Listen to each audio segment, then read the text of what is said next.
Yo, what's up guys? It's Noah here, and in today's video, going to be breaking down the NBA slate on Draftkings for Thursday, April the 6th. We have a smaller slate tonight, a 5-game slate, but we're still going to go game by game, guys, talk through each one of these 5 games, kind of give you guys my early thoughts on the slate, what I do like, taking a first look on Wednesday night. But before we do get started with the breakdown, as always, if you guys do enjoy these DFS videos, if they do help you out, make sure you hit that like button down below. Make sure you hit that subscribe button if you have not yet. And if you guys are new to the channel, go check out PrizePicks. PrizePicks is the sponsor of this video. You guys can sign up for PrizePicks and use my promo code NOAH, when you sign up. If you look at the bottom of the screen, when you sign up with my promo code, you'll get your first deposit matched up to $100. So check out PrizePicks, see all the player props they offer. For today's NBA slate, we do have the Masters starting up today. So if you're into golf, PrizePicks does offer a lot of props for PGA. They offer a ton of props, from every sport imaginable: PGA, NBA, MLB, NHL, soccer. They got everything. And on PrizePicks, you can mix and match sports. So you can make like a 4-pick entry with 2 NBA picks and 2 PGA picks, or you can make a 6-pick entry with 2 NBA, 2 PGA, and 2 MLB. It's a lot of fun, a lot of ways you can play. But if you guys are new to PrizePicks, again, make sure when you sign up, use that promo code NOAH, get your first deposit matched up to $100. But let's go ahead and talk through this little Thursday slate. We'll start off with the first game of the night, Cleveland and Orlando. So we're getting to the point in the season now. I mean, we have, 4 or 5 days left of the regular season. The regular season ends on Sunday. We're getting to the point where the teams that have locked up their spot in the playoffs, they're kind of just sitting their guys. They're just trying to get into the playoffs healthy, and that's the case with Cleveland today. I think Cleveland has pretty much locked up the 4 seed in the East, so they're resting Donovan Mitchell, Evan Mobley, Darius Garland, and Jared Allen, and Karis LeVert as well. Pretty much their entire starting lineup. I think Isaac Okoro's out too, so there's going to be a lot to like on Cleveland. I mean, we'll start off on the Cleveland side. That's where we're going to spend most of the time here. I mean, you look at this Cleveland team.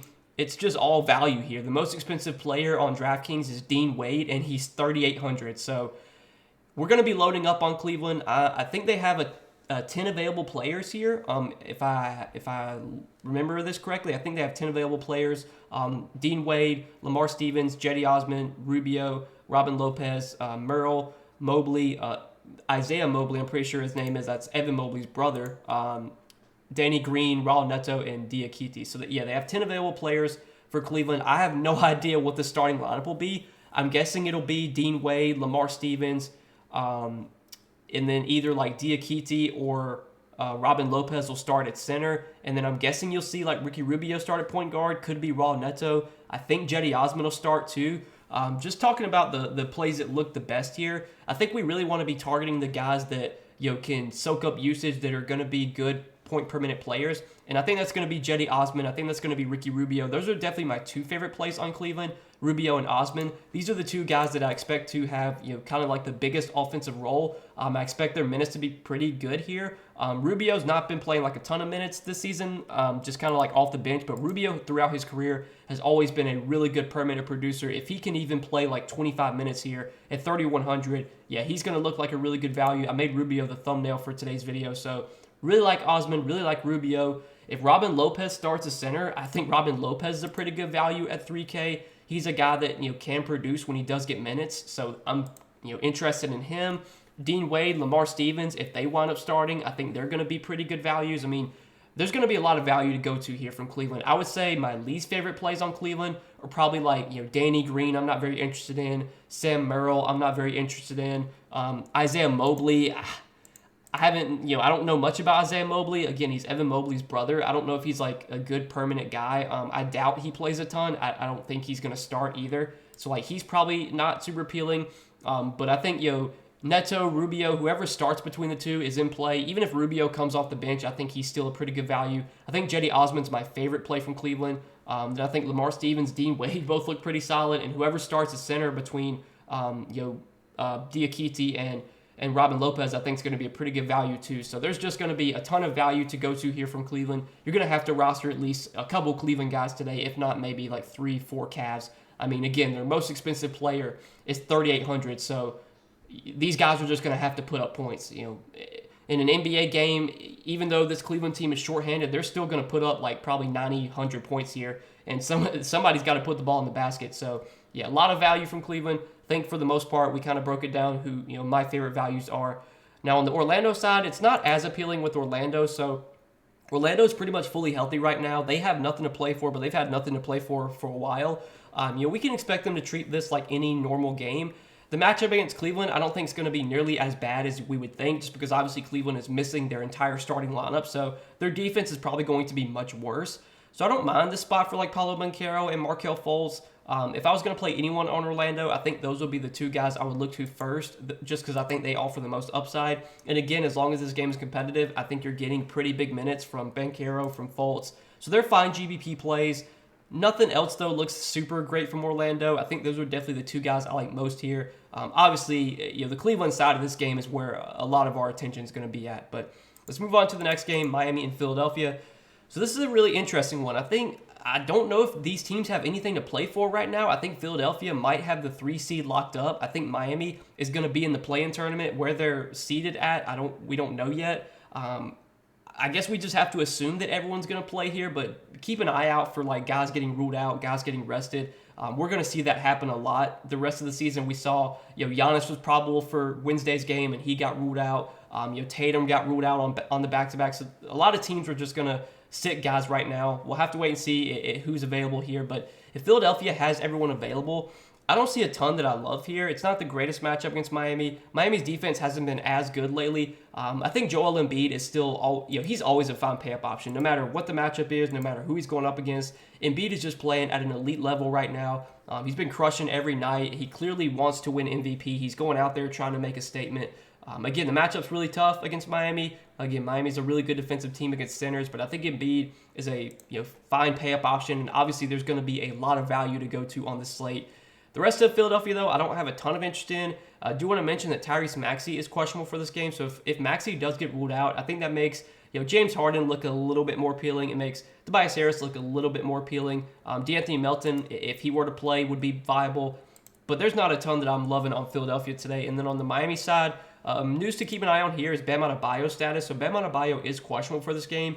Again, I don't know if Miami really cares to even win this game, so I think there's a good chance Bam doesn't play here. Obviously, if Bam doesn't play, that will make the matchup a lot better for Joel Embiid. But if Bam does get ruled out, we should see Cody Zeller start at center again. And Cody Zeller did start in one of their previous games. I think it was this game against Dallas, if I remember correctly. He was pretty good, put up 32 Draftkings points, played 29 minutes. His minutes, should be pretty good here if he starts again. Matchup against Embiid is definitely scary, but I think Cody Zeller would be a really good value if Bam doesn't sit. And then if Jimmy Butler plays and Tyler Hero plays, they're going to be pretty good options, especially if there's no Bam. Now, if Bam is in, I don't like too much on Miami. There's nothing that would be a priority here. But I think if Bam is out, we can definitely look to Butler, we can look to Hero, and then we can look to Cody Zeller for value. But that's really all that I'm targeting in this game. I don't see too much else that stands out here. But again, I'm making this video the night before. We don't really know yet who's going to be available for these teams, if these teams even care to win this game. So we could see some guys get rested here. It would be something we have to keep an eye on. But let's move on to the next game, Portland and San Antonio. So this is just like a tank fest. I mean, neither one of these teams have had anything to play for a while, and both these teams are just kind of like throwing in the towel for the season. San Antonio, they've got a lot of guys questionable here. I think Zach Collins is probable. I think Keldon Johnson might be questionable. He is questionable. And then, we got, let's see, who else is questionable?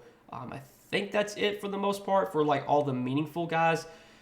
This San Antonio team, I mean, they're going to have plenty of guys available. They, if Keldon Johnson plays, they'll have Zach Collins, Keldon Johnson, Trey Jones. They'll have Mamu, Malachi Branham, KBD. Let's see, who else will they have? They'll have Champagny, Gorgie Jang, Barlow, Wesley. They have plenty of guys, so I don't think this is a spot where I'm really going to be loading up on San Antonio, but the matchup here against Portland is really good. Neither one of these teams play any defense, so I think this is a game that could definitely be high scoring. If I was going to target anyone on San Antonio today, I think Zach Collins at 6,700 looks okay. I think as long as this game is competitive, he probably plays 30 minutes. The matchup should be pretty good for him. I don't mind going to Zach Collins here. If Keldon Johnson plays, I think he looks solid. I don't think he's going to play massive minutes, but I think we probably get 30, 32 minutes from Keldon Johnson, and he should have a really big role and a really big usage rate, with a lot of guys out for San Antonio right now. Trey Jones, not a guy that has really shown much of a ceiling, but he should play probably low 30s minutes. I think it's a good matchup for him as well. So these Spurs guys are kind of guys you can mix in, you can sprinkle into your lineups, but I don't really see any priorities or or core options coming from the San Antonio team. Now, on the other side with Portland, I mean, just a lot is up in the air right now with Portland. We know they're pretty much they're sitting all their main guys like Jeremy Grant, Nurkic, Simons. Dame is shut down for the season. But we also have Shaedon Sharpe questionable. We have Trenton Watford questionable, I believe. Drew Eubanks is probable, so he's expected to play. But Kevin Knox is questionable. Matisse Thybulle is doubtful. Cam Reddish is questionable. Portland, they did sign some guys like to 10-day contracts. So like Jaylene Williams or Jonathan Williams, they signed to a 10-day. This dude I've never even heard of, Justin Minaya, they signed to a 10-day. So they have like plenty of bodies. But they will be somewhat shorthanded if a lot of these questionable guys don't play. So like if Shaedon Sharpe doesn't play, if Watford doesn't play, if Knox doesn't play, if Reddish doesn't play, Thybulle's not expected to play. If all these questionable guys are out, then I think Portland only has like 9 available players maybe, or maybe 10. Looking at this Portland team, I didn't think we'd get to a point where Skylar Mays would be $6,400 and we'd be considering him a good play. But I think Skylar Mays, even at $6,400, is a pretty good play today. He played 36 minutes last game against Memphis. He's been playing good minutes since he signed with Portland, and it looks like Portland's going to continue to play him big minutes and just kind of see what they have in him. So I think it's a good matchup as well against San Antonio. The minutes have been great for Skylar Mays. The usage and the role's been really good. He looks like a pretty good option at $6,400, and he's going to project even better if a lot of these questionable guys get ruled out. Shaedon Sharpe, don't want to skip over him. If he does play here, I think it's a great spot for Shaedon Sharpe. We know his minutes are going to be really good. He's been playing even in blowouts lately. His minutes came down a little bit last game, but I'm not sure if that was because he got injured or if they just took his minutes down. But in a great matchup against San Antonio, this is a spot where I think Shaedon Sharpe could definitely crush. I don't mind paying nearly $8K for him. I think with his role right now, with how many minutes he's playing, with the usage he's got, he is worth an $8K price tag, especially in a matchup against the Spurs. So I really like Shaedon Sharpe, and I really like Skylar Mays. And then the rest of these Portland guys, there's definitely some value we could look to here depending on who's available. Drew Eubanks has been playing about mid-20s minutes. He did play 31 minutes last game. I think he plays about like 26, 28 minutes if this game is competitive. I think the matchup's pretty good against San Antonio. Eubanks is playable, but definitely like not a priority at his salary. If Kevin Knox plays and he starts, I'd be interested in him. He is probable, so he's expected to play. He played 25 minutes last game. I'm pretty sure he did start last game. So I would assume if he starts again, he probably gets at least 25 minutes, if not more than that. And we've seen Kevin Knox be pretty productive since he's been getting more minutes with the Blazers. So he is someone that I definitely would be interested in, 5,200. And then some of the bench guys like Jabari Walker, Jaylene Williams, I actually played him last slate. Like, I don't think these guys are like bad values. I mean, Williams played 29 minutes last game. I think it's going to depend on if a lot of these questionable guys are in or out. If they are out, though, I think like Jaylene Williams becomes viable. I think Jabari Walker is okay value. I mean, he's not been playing a ton lately, but he's been really productive in the minutes he's gotten, and he's been a pretty good permanent producer with Portland this season. So these are guys you could definitely take shots on in GBPs. But I would say my two favorite plays for sure from Portland are Skylar Mays and Shaedon Sharpe, and I think that's kind of it for the Blazers. Nothing else looks that great here. I don't think I'd be going to anyone else on this team, at least not like in a single entry. Now, if you're playing 150 lineups, you could sprinkle in some of these bench guys, but that'll do it for that game. Let's move on to the next one, OKC and Utah. So Utah, I think they've pretty much like thrown it in for the season. They still have a chance to get the 10 seed, I believe, and I think this game could like move in the standings a good amount, because OKC I know is like they're the 10 seed right now, and I think Utah's like the 12 seed, but they could potentially move up if they win this game. But given that they're sitting Lauri Markkanen, they're sitting Jordan Clarkson, I don't think Utah really cares to make the play-in tournament. I don't even think they're going to try and make the play-in tournament. But we do still probably we should still expect them to play their normal guys, normal minutes, as long as this game is competitive. Talen Horton-Tucker should have a really, really big role here. He should play really big minutes. He's going to play probably 33, 34 minutes if this game is competitive. The price tag at $8,100 does feel like an appropriate price tag. But obviously THT is taking on a huge usage rate right now. I think he's still viable even at $8,100. I think Kelly Olynyk at $6,900 looks pretty solid. He was really good last game, had 42 DK points. Without Walker Kessler, without Lauri Markkanen, I think Kelly Olynyk's going to have a really big role. I expect him to be very productive when he's on the floor. And we know Kelly Olynyk is a player that can do everything when he's out there. He can score, he can rebound, he can get assists. So I'm still fine going to him at $6,900. Now, the rest of these Utah guys I'm not as excited about, like Chris Dunn, Agbaji, Chris Dunn, with Colin Sexton out, I think his minutes become even more secure. He'll probably play like mid to high 20s minutes, but he feels priced about right at 5,600. Agbaji last game, I know played pretty well, played 38 minutes, had 37 DK points. He's going to play pretty big minutes here. I think at 5,100, he's probably my third favorite play on Utah behind Olynyk and behind THT. The rest of these guys, like Fontecchio, Azubuike. I know Azubuike started last game in place of Kessler, played 21 minutes, only had 8 DraftKings points.